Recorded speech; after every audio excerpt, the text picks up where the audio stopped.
Are you ready? It's time for the Sudbury MMA Podcast.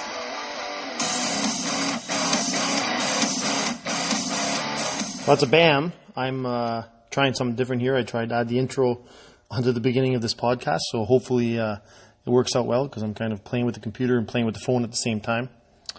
I'm not sure if you guys are aware of this, but it is not really my forte to be like one of these IT guys here. So hopefully it came across well once we go live on this.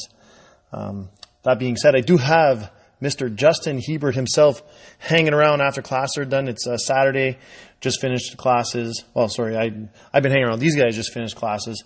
I'm still broken and injured. Say hi, Justin. What's up, guys? Justin is shy and nervous to talk to people, so I'm just going to engage in myself.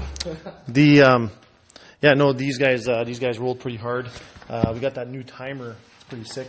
Got it from Title Boxing, and it has we can put in different time sets. Instead of the 5-minute rounds, we can do 8-minute rounds or 10-minute rounds or 6-minute rounds. So these guys had the 8-minute rounds going on. Do you find it's a big difference rolling with the 8-minute rounds versus our 5? Personally, I love the 8-minute rounds. It gives more time to play around, slow down the pace a little bit, right? Gives me more options, but as well at the same time, going up to doing submission-only events and stuff like that, the time goes up. So training those 5 minutes, it goes by too quick, and I don't really have the opportunity to push the pace and work on my pressure. See, now you say the 5 minutes goes by quick, and I'm thinking that 5 minutes seems to drag on. I'm not I'm not really sure why we're having different perceptions of what 5 minutes is. There's an age gap. You no, because we've gone to train some places and they have actually this exact same timer, and that's why I wanted to get it, because there is absolutely a difference when you set the timer for 8-minute rounds versus 5-minute rounds. Absolutely.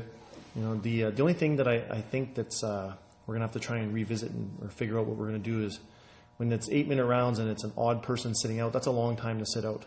It is. Get cold, I guess. Yeah, that person would have to probably do some drilling on the side, stay warm, but as well at the same. Drilling's important. You have to drill. Drillers make killers, right? 8 minutes is a good break. Yeah. For some of us. Yeah. If somebody wants to fetch me a poutine or something, I'm not opposed to it. Yeah.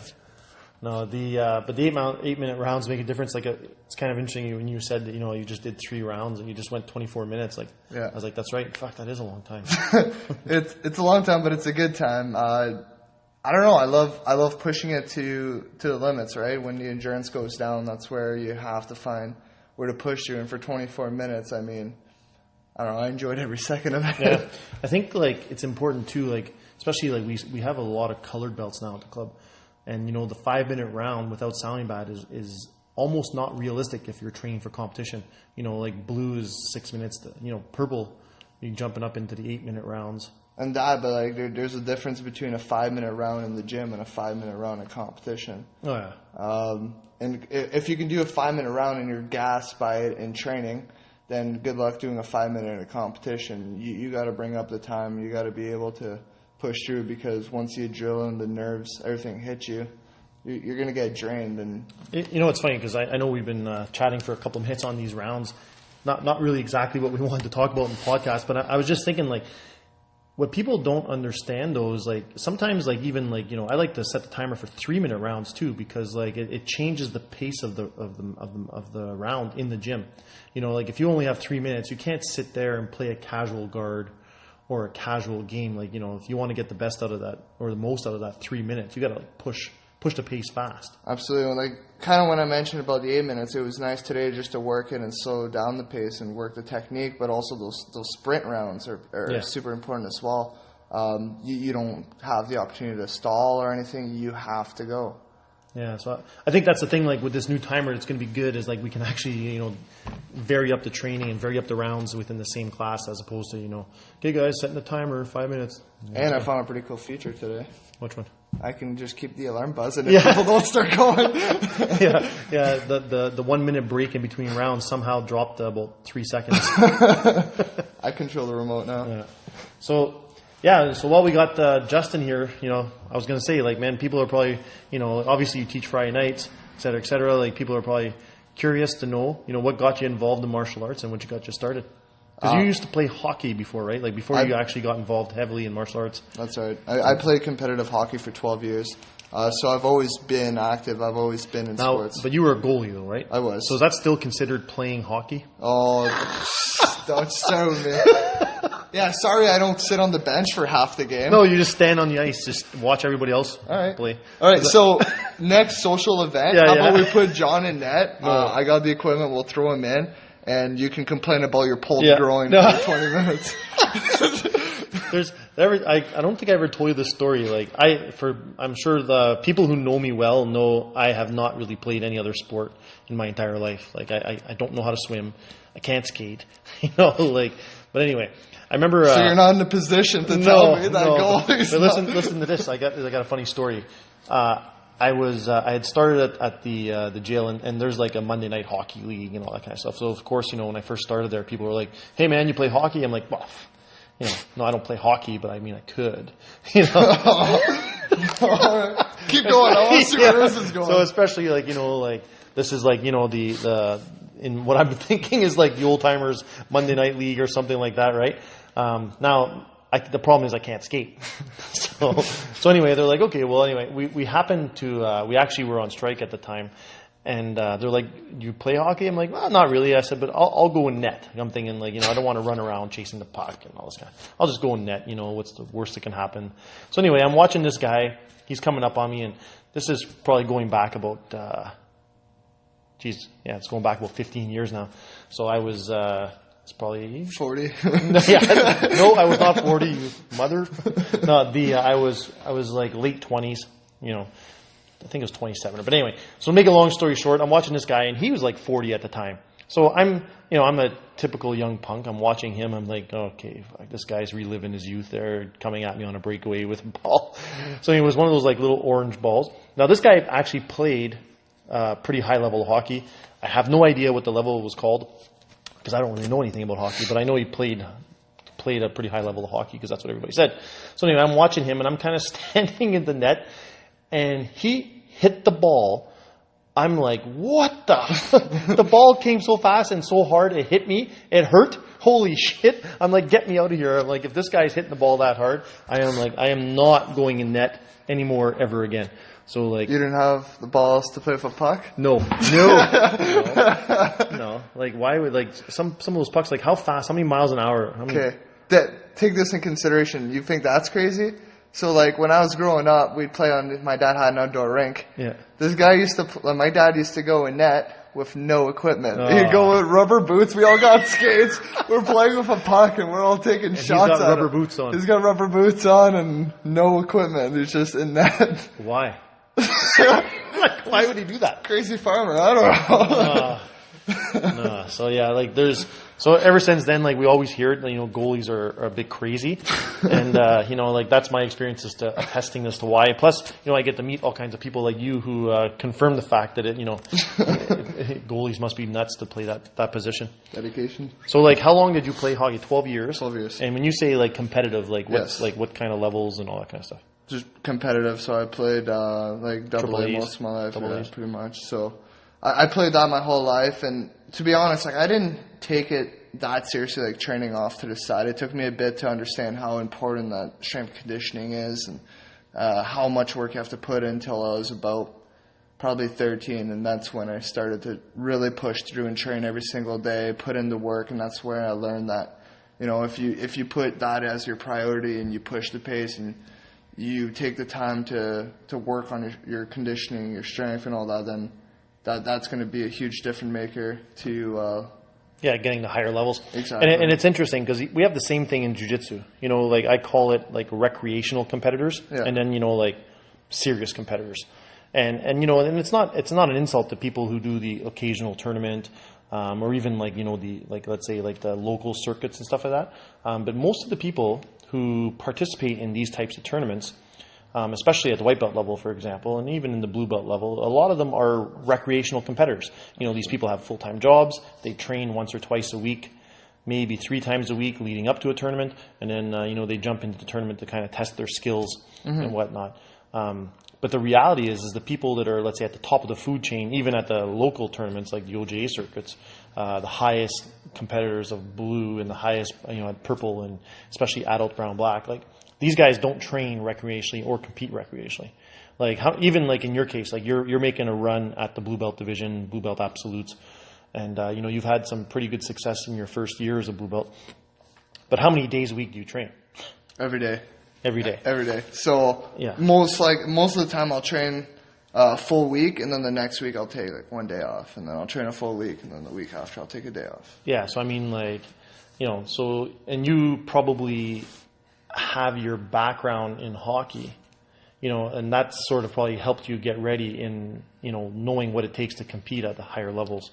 Because like you also want to do like IBJF tournaments and 100%. Everything else too, like submission only tournaments and what stuff. Yes. But bringing back hockey into this, there's a difference. I had to adapt to training, right? So hockey, it's played in seasons. And so I had to adjust to not having to take that time off and instead, there's no seasons in jiu-jitsu. It's all year long. So if you start slowing down on your training. But like, do the higher level hockey guys, do they take time off? Or are they on the ice like year round? It's a personal thing. I don't know. Some guys do, some guys don't. So NHL guys, do they like take time off? After the season, yeah, they take some time to recuperate. Like when you say time, like how much time? I don't know. I'm not in the NHL. Well, but I'm just thinking, like, like I think about like Hodger and Buchecha and those guys. I'm sure they don't take time off. No, definitely not. I would assume. I can't, and that's what I'm thinking. I can't imagine any of the elite level athletes of whatever sport they're in. I don't think time off might be like, hey, I'm taking a week vacation. Or like they don't train as much, right? They travel all year long and they work hard all year. Okay, so when in context here, time off might mean the intensity of training. Yeah. Not so much like stop training, but just like not those hard pushes and whatnot. Yeah, absolutely. Gotcha. Okay. But I find that hard to do in jiu-jitsu because there's tournaments every month, and I want to do them all. I want to do all of them. I don't want to do a few and then take some time off. So like, and I we've find had this myself in conversation a training camp after every tournament. I know, like you just finished your ground games training camp. Yeah. And are you competing next weekend at the provincials? So that we'll know tomorrow. Okay. Depending on. You know what, man? I'm going through a few things, so gotcha. I don't want to talk about it, but. Or does it depend who signs up? Maybe if certain people... I want to see more people sign up. I want to see more people out there. The division that I'm looking at, there's one person. That's it. However... there's probably going to be two. On the absolute division, why not two? Absolutely. That's the thing, too. So I want to be doing more absolute, too. So originally, I was planning when does it close? When does the registration close? I think tomorrow. Guys, so if there's any SMMA people out there that are listening and you guys want to get on that provincial tournament that closes tomorrow, I'm going to probably post this today. So, when I say tomorrow, I mean Sunday. Yeah, there's a good group of people going too. So it's a great experience to go out there, guys. Absolutely recommend it. We're going in numbers. So if you guys want to come out, support the team, or if you guys you're want going to no matter what, right? I'm going no matter what. So if I'm not going to compete, then I'm going to go out there to support the guys for sure. Yeah. Actually, next weekend is an absolutely crazy weekend for the team. We got two guys competing in a Muay Thai fight. So we have two guys competing at the Tri-City fights. And what's up, guys? Welcome to our podcast. Hey, what's going on? This is Mikey and Scotty. Where's Adriana? We dropped her off at home. Left her at home. Adriana, you're weak if you're listening to this. Yeah. We're disappointed. Disappointed. These guys just got back from the island doing courses out on the island. But anyway, this upcoming weekend we have quite a bit going on. We have two people competing at the Tri-City fights. So we got Pat Gerard and Keith that are going to be competing in that event. So Ricky and I will be driving up with them on Friday. We spend the night Friday night. Saturday, I'm going to make my way over to Niagara for the BJJ Provincials. I'm going to do some coaching with Justin. And then, I'll make my way back to, I think it's Kitchener for the fights. I'm pretty sure. Oh, I don't know what you guys. I don't know. I'm horrible for that. We have so many things going on all the time at the club that like I tend to look at my schedule literally like 2-3 days in advance. So but it'll be a busy weekend. But Justin will be there coaching for sure. I'll be there for a better part of the day. So if you're interested, get in that, guys. Scotty, you're signed up. Yeah. How many guys in your category? 3 last time I checked. That was a few days ago. So. Right on. So, yeah. But who is going to that tournament? So I know Scott's going. I believe Sonia said she was going to compete. Yeah, Sonia. We got Luigi. Luigi's coming out. I'm interested to see how that's going to go. He's here every day, so I'm happy he's coming out finally. Did he sign up in Masters or adult? Luigi. Masters. Luigi Masters. Yeah. His daughter's coming down too. She's been out here every day as well. Yeah, like that's been a pleasant surprise seeing his entire family like really take jiu-jitsu. His younger daughters, you probably don't see them, but they're also in the kids class of each, and man, they are tough. And they're always out there and they're always working. So yeah, awesome. What else was I going to say? No, yeah. So getting back, did we talk about what got you involved in martial arts? We talked about your background. Then we got sidetracked. So we started on that conversation. Yeah. And then we got all over the place. Like, to be honest, like, I don't have a great story. Like, I don't have one of those stories that, like, I got picked on as a kid and you don't have a great story? No? No. All right, so let's just stop the podcast now. All no, right. Just kidding. Thanks, John. Yeah. Just make something up. Yeah, make something. All right, guys, so I got stranded on the island for a little while. No, but I've always been a competitive guy. I've always loved sports, and I always had an interest in watching. Like, I grew up watching WWE, just like pretty much. I'm sure everyone has my age, of course. And so watching that, and then I started watching like some UFCs after that. Getting George St. Pierre was one of my idols and all that. But hockey was still my focus at the time. I always wanted to do that on the side, and I tried some wrestling off to the side too. How long did you wrestle for? Not long. I wrestled like a few years in high school. Yeah. 1 year before and then a few years during. But my focus was hockey, and unfortunately that's the path I chose. And then also I wanted to try some jiu-jitsu, Muay Thai, but my parents didn't think it was a good idea, and they wouldn't sign me up for it. So as soon as I got old enough and moved out, then I tried. Well, it's no, they're awesome, they're phenomenal, but like I know. It's just funny the way you said, I moved out, and I went, and then they wouldn't let me try jiu-jitsu, I left. Yeah.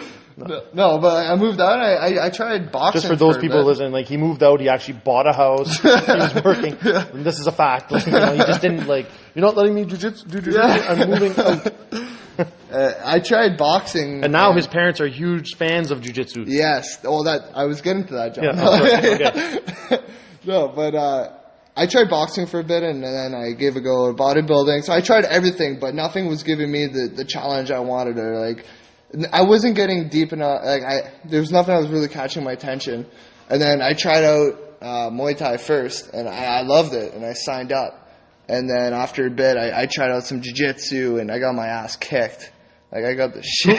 Who kicked your ass? I think it was like Marc Laporte, Pascal, and like those guys. That's right, because you were coming to day classes initially, right? Yeah. Luke kicked my ass a few times too. Coming for you, Luke. You're all on the list. Luke Vaillancourt? Yeah. Luke Vaillancourt, Pascal, and Mark. You just made the list! Yeah, all those. So I was getting my ass kicked by all these guys, and then I decided that that wasn't happening anymore. So I've been training pretty much every day since. That's it. I love the grind, the challenge it gives me. Yeah, that's awesome. I hope they listen to this because it'll be hilarious. Oh man, everyone did. Everyone's on the list. And just out of curiosity, have you ever taken anybody off the list? No. I hold grudges. On the list for life. John, I hope you understand that when you're 70 years old and you're still on the mats. Oh, yeah. I'm still coming for you. Yeah. That's why I'm going to have an army of kids to just take them out. They're all on the list. They're all getting Chemi special. Do you realize that they're all on the same team as you right now? Does that matter? No, I don't care. No, they're on the list. Oh, man. Scott, you're laughing? Yeah. You just made the list. I don't want to be me on that list. No. I totally forgot which direction this podcast went. Not that it really matters. I know we're veering the 20-minute mark, and I try to usually leave it around 20 minutes. So, yeah, in a nutshell, that's Justin. Guys, if you haven't signed up for the provincials, try and get on that. We're going to be bringing up a team. Guys, basically, for anyone who's not from Sudbury MMA listening to this podcast, you are on the list, and we'll be seeing you guys next weekend. So I take puts-ins as donations. Rickard's red, and if not, then once again, yeah. You just made the list. All right, guys. Hope you've enjoyed. I'm not really sure what we've accomplished today, but if not, hopefully it was entertaining. Take care. See everybody on the mats.